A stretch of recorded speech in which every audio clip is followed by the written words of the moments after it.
प्यारे विद्यार्थियों, नमस्कार। आज हम गुर्जर प्रतिहार वंश को और आगे बढ़ाते हुए हमने इसमें नागभट्ट प्रथम के बारे में, नागभट्ट प्रथम के बारे में और इसके साथ में ही वत्सराज के बारे में बात की थी। इन दो राजाओं के बारे में हमने बात की थी। आज हम बात करेंगे इसी गुर्जर प्रतिहार वंश का एक महान शासक हुआ जिसका नाम अमर है, इतिहास में लिया जाता है। वह है राजा मीर भोज प्रथम।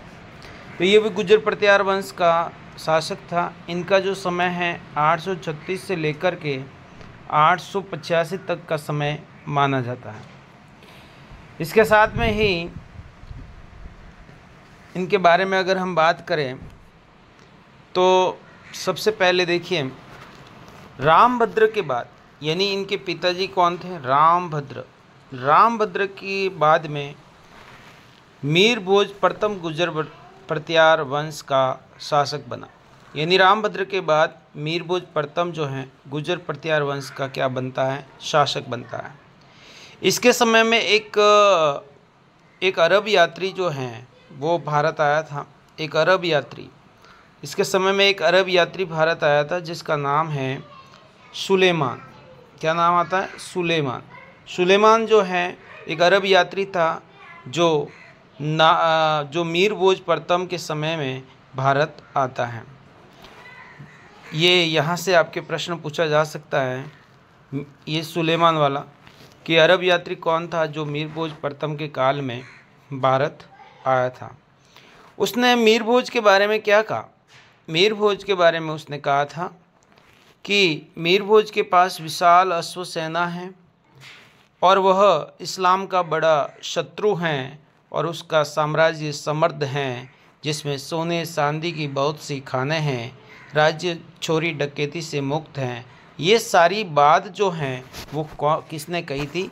सुलेमान ने कही थी। तो ये आपको याद रखना है, सुलेमान की जो बातें हैं वो आपको याद रखनी है। सुलेमान ने ये कहा था कि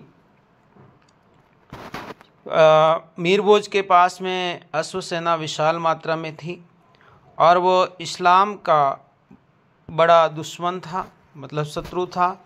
उसका साम्राज्य समृद्ध था, सोने चांदी की बहुत सी खानें थी, इनके राज्य में चोरी डकैती नहीं की जाती थी। ये बात कही थी सुलेमान ने। तो ये कोटेशन कई बार एग्जाम में पूछा जा सकता है। इसके आगे बात कर रहे थे कि शून्य का जो प्रथम अभिलेख का प्रमाण है, शून्य के अभिलेख का जो प्रथम प्रमाण है, शून्य के अभिलेख का प्रथम जो अभिलेखीय प्रमाण है वो मीर भोज प्रथम का था। किसका था? मीर भोज प्रथम के समय का ही माना जाता है। अब बात करें कि मीर भोज जो है वो ग्वालियर अभिलेख से इसके बारे में हमें क्या मिलती है? जानकारी मिलती है। ग्वालियर अभिलेख से हमें इसके बारे में जानकारी मिलती है कि प्रथम अभिलेख प्रमाण जो है शून्य का वो मिलता है, वो ग्वालियर अभिलेख में लिखा गया। इसके आगे हम बात करें और कि राष्ट्रकूट वंश के अमोघ वर्ष एवं कृष्ण द्वितीय मीर भोज के समकालीन थे। ये दो जो शासक थे राष्ट्रकूट वंश के, अमोघ वर्ष एवं एक कृष्ण द्वितीय, ये मीर भोज के समकालीन थे।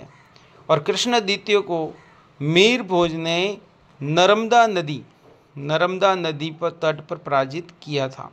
मतलब कृष्ण द्वितीय को मीर भोज ने नर्मदा नदी जो पड़ती है गुजरात में, वहाँ नर्मदा नदी के तट पर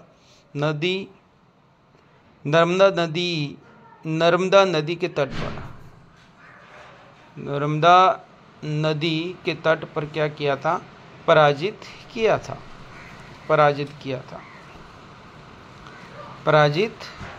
था।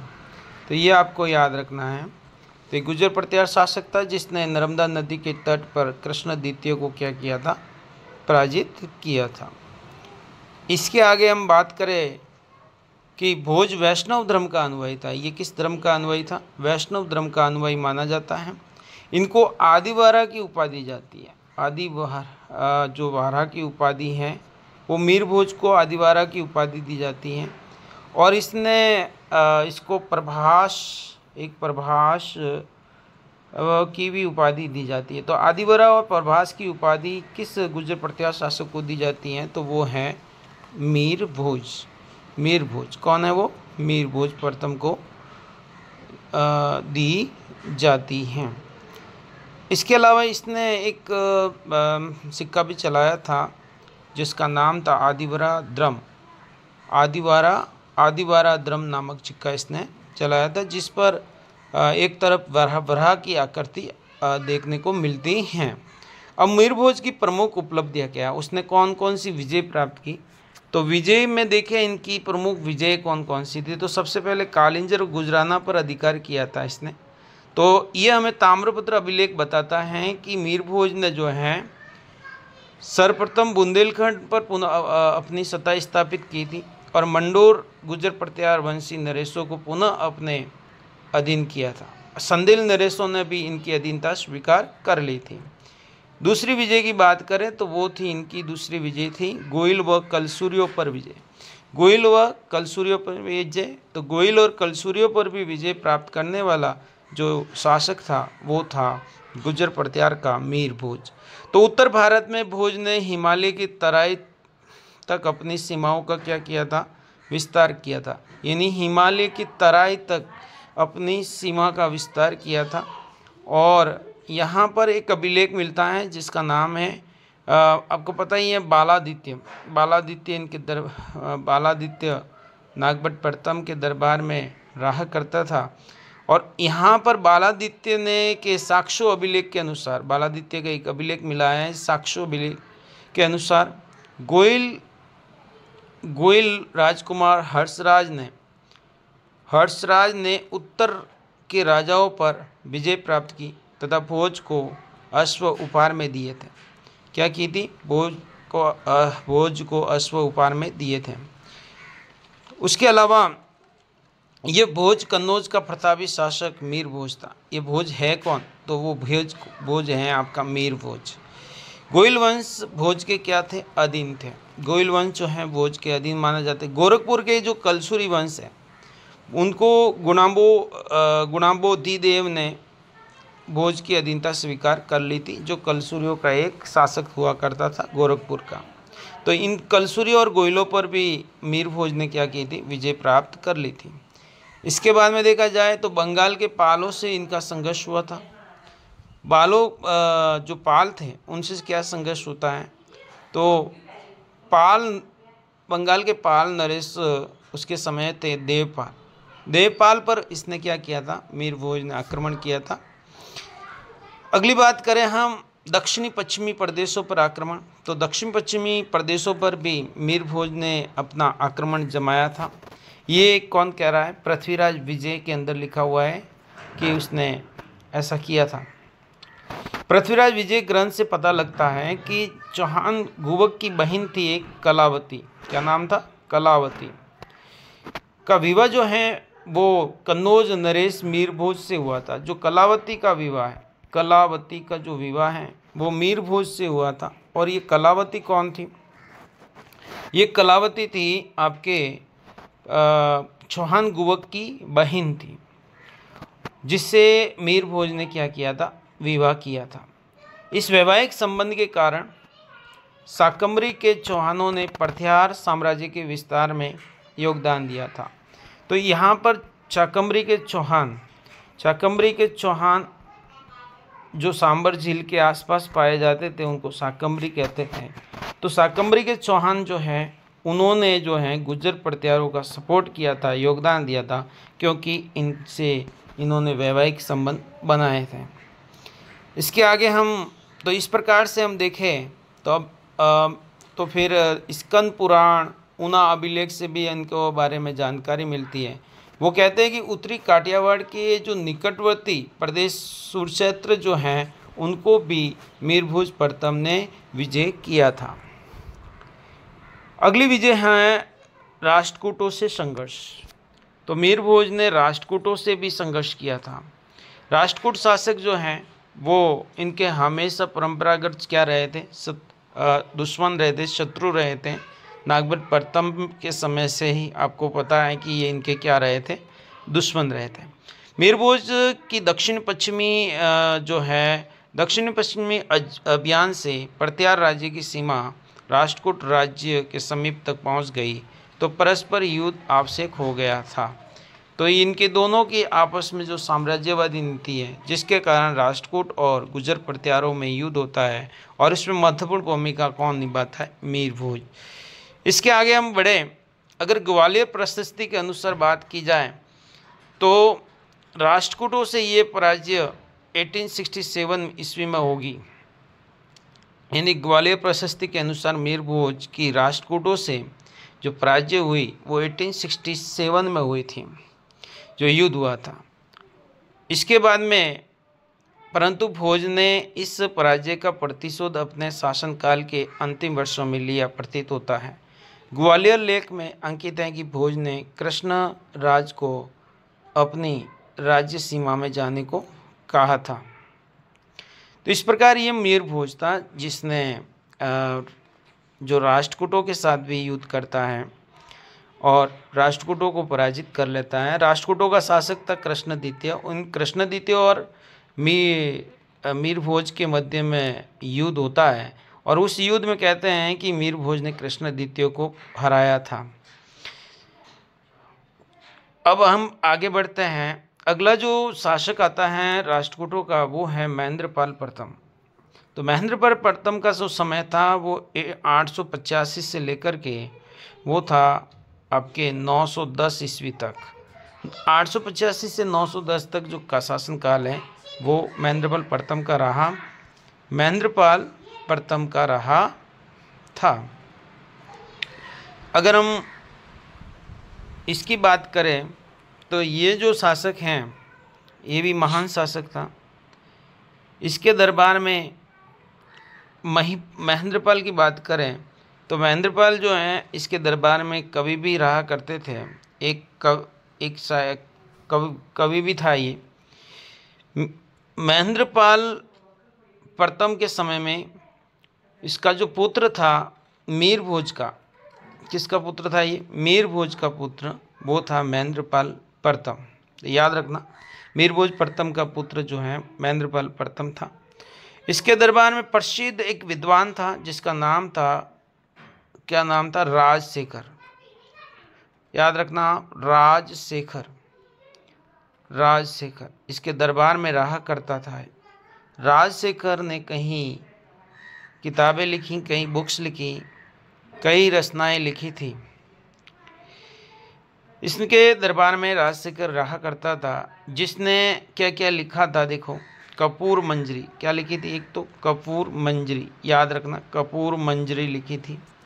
कपूर मंजरी, बाल रामायण ये भी इसी ने लिखा था, बाल रामायण। इसके अलावा इन्होंने बाल भारत,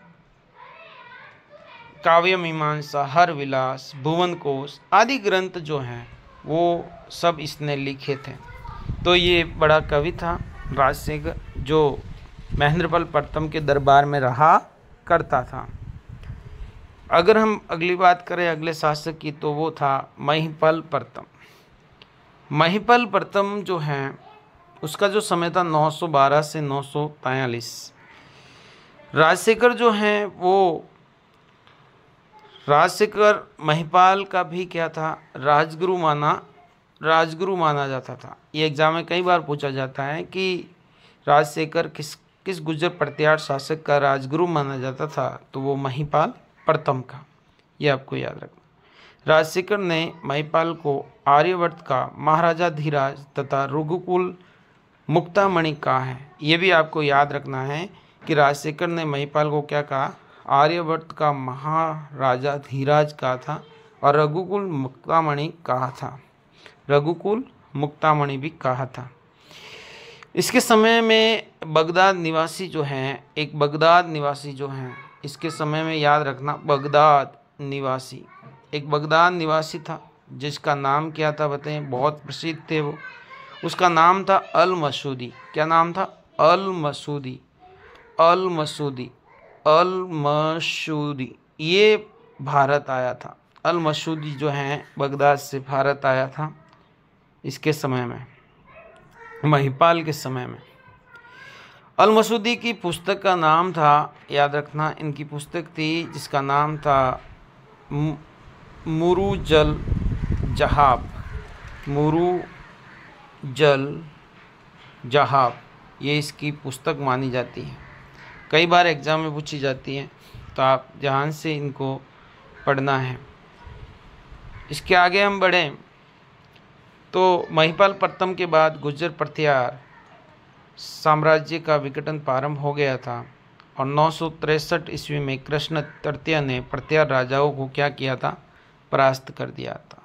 तो प्रत्यार राजाओं को इन्होंने क्या किया था? परास्त किया था। ये भी आपको ध्यान में रखना है कि प्रत्यार नरसों को पराजित कब किया था? तो 963 में।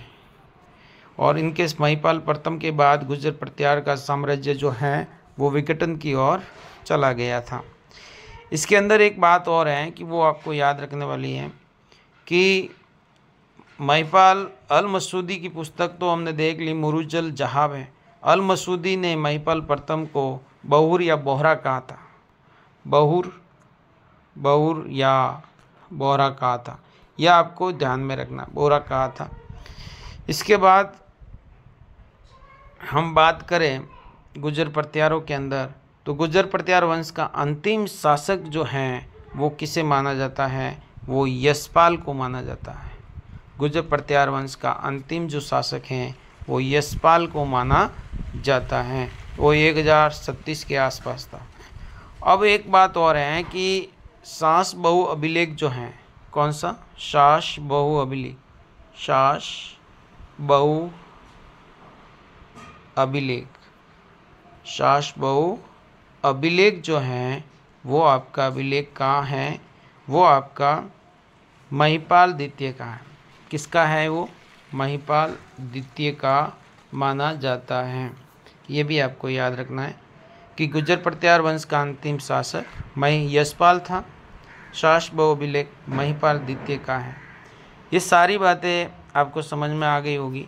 तो हमने ये सारे वंश के बारे में बात की कि गुर्जर प्रत्यारों के जो शासक हैं वो बड़े महान शासक हुआ करते थे। मीर भोज प्रथम, तो मीर भोज प्रथम रामभद्र के बाद शासक बनता है। इनके समय में सुलेमान यात्री भारत आता है।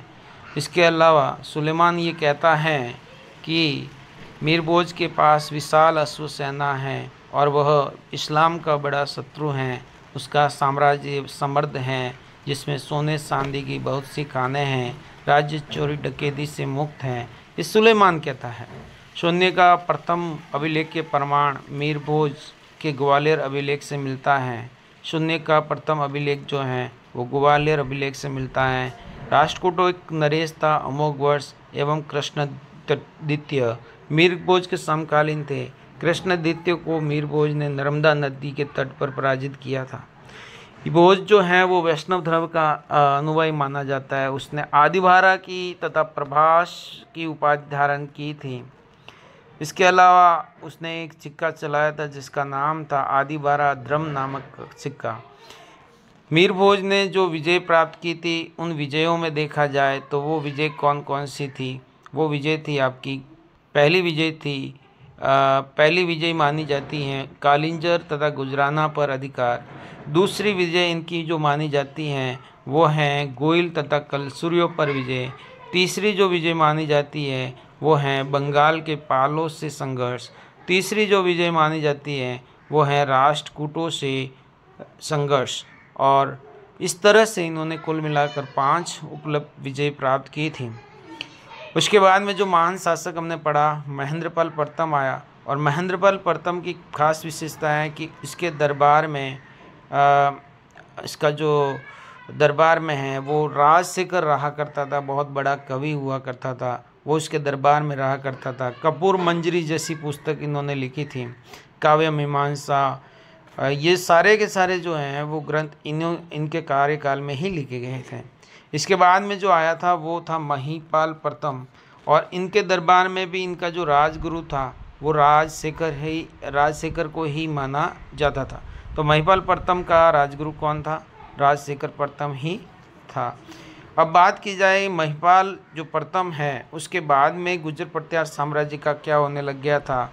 विघटन प्रारंभ हो गया था, यानी विघटन होना शुरू हो गया था।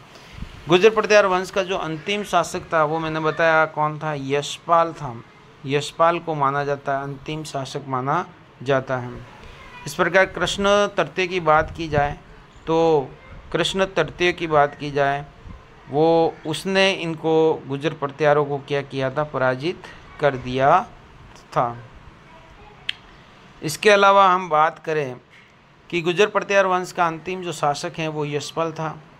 शासक अभिलेख महिपाल द्वितीय का माना जाता है।